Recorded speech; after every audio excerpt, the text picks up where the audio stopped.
ನಿನ್ ಮುಖ ನೋಡ್ತಾ ಇದ್ರೆ ದುಃಖ ಕಾಣ್ತಾ ಇದೆ. ನಿನ್ನ ಮನೆಯಲ್ಲಿ ನಿನ್ನ ಮನಸ್ಸಿನಲ್ಲಿ ಶಾಂತಿ ಇಲ್ಲ ಅಂತ. ಹೋದೋರು ಯಾವತ್ತೂ ವಾಪಸ್ಸು ಬರಲ್ಲ, ಅದು ವಿಧಿ ಲಿಖಿತ.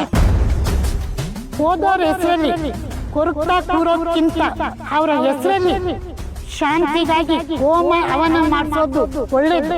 ಆಗ ಅವರ ಆತ್ಮಕ್ಕೆ ಶಾಂತಿ ಸಿಗುತ್ತೆ.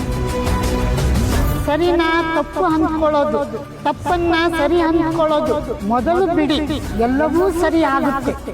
ಬುಡ್ಬುಡ್ಕೆ ನುಡಿತೈತೆ, ಬುಡ್ಬುಡ್ಕೆ ನುಡಿತೈತೆ.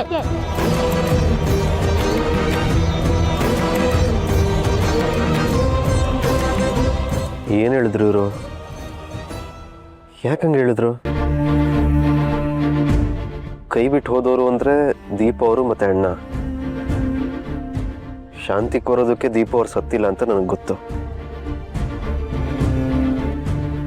ಇವ್ರು ಮೋಸ್ಟ್ಲಿ ಅಣ್ಣಂಗೋಸ್ಕರ ಹೋಮ ಮಾಡಿಸು ಅಂತ ಹೇಳಿರಬೇಕು.